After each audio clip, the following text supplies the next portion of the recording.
whenever you're ready. All right, guys, let's talk about small tools, what we'll call hand tools for now.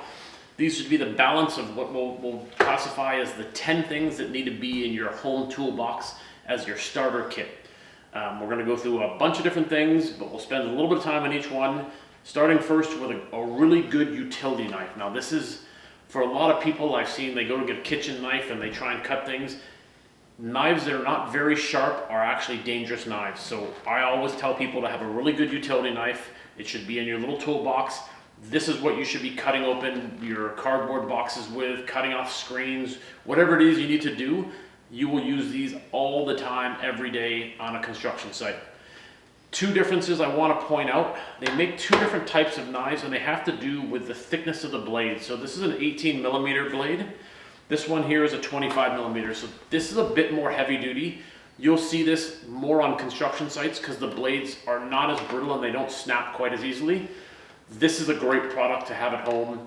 You have a bunch of different slice slots, so when you're done, you kind of just snap off the end and you have a brand new sharp blade. So this knife, used properly, will last you 6-8 months.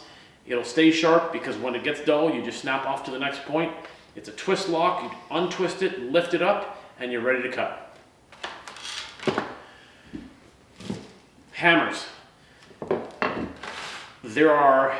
You go to any hardware store, you're going to find a ton of different styles of hammers. You have styles and weights are the two main things that we look at when we think about hammers.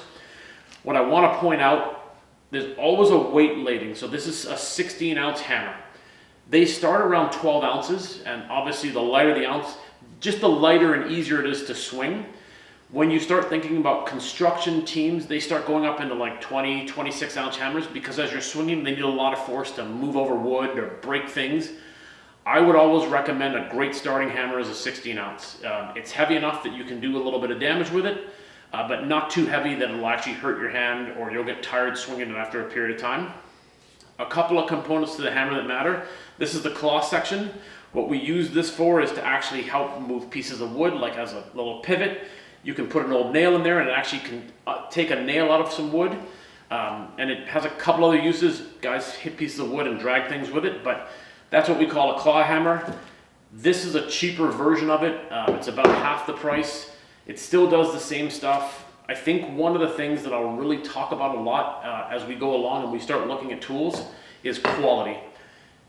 You can buy a $5 hammer. You can buy a hammer at the dollar store for $3. That's a $30 hammer. What I always preach is not necessarily the brand, but you're always looking for quality, because if you buy a $30 hammer, you will have it for 30 years. Your $3 hammer, you may not have it for 3 months. The handles break, the metal isn't as thick, this will become brittle and bend. Buy quality tools up front. It is worth the investment. It'll pay you back tenfold. Let's talk about tape measures. Everyone should have at least 1 or 2 different tape measures. I grabbed a couple of different Milwaukee ones here, mostly just because that's the only tape measures I have and I want to talk about something I know. Here what you're looking for is the distance, right? There's a 16-foot tape measure. This one goes to 25 feet. And what that means is that it'll extend all the way to 25 feet, which will allow you to measure larger rooms versus the 16 foot. This only goes to 16 feet. A couple things that are neat about tape measures. There's a stopper feature. So as you click this down, it locks the tape measure in place for you. So you can actually leave it on a piece of wood, measure it, unclick it, and it retracts. Be careful when it retracts. This tape measure is super sharp. I know many people that have cut their finger just like that.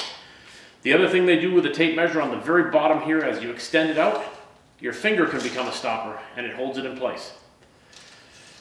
We'll do a little bit more stuff on tape measures because we want to talk about like how they're laid out, the different measurements, why this is the 16 is in red. But in general terms, I just wanted to show you the different types of tape measures.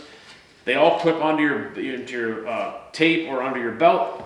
And this one's a little different. It's a wide tape measure, which means the tape itself, as you extend it, will keep from bending.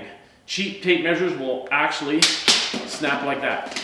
This one will not. This one will go to 12 feet before it does it. So this is a really handy tape measure if you want to measure long things and you're only one person.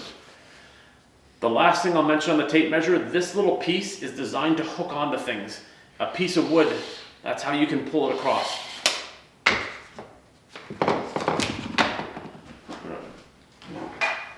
levels. Everyone needs a level. I grabbed a 2-foot level because I think this is a universal level. This allows you to hang pictures. It allows you to do a little thing with doors.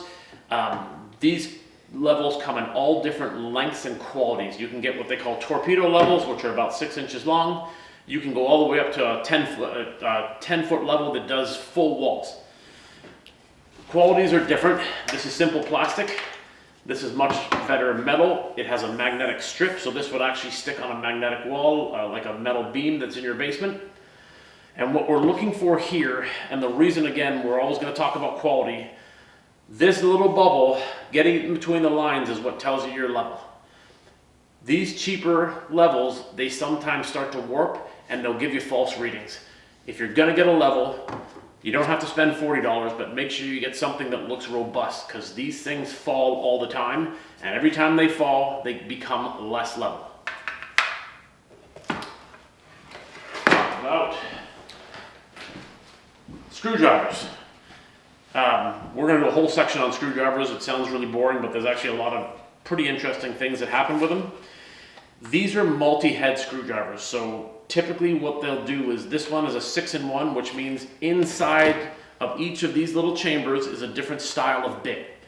We'll look at what the different bits do and the different types of screws they work in, but this gives you one screwdriver that has 6 different heads, so you can actually unscrew or screw in 6 different types of fittings.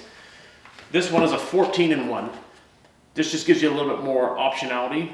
These are great entry-level pieces because instead of buying 14 screwdrivers, now you have one screwdriver that can do 14 things. The last tool that should be in your toolbox, and everyone's toolbox, is a caulking gun.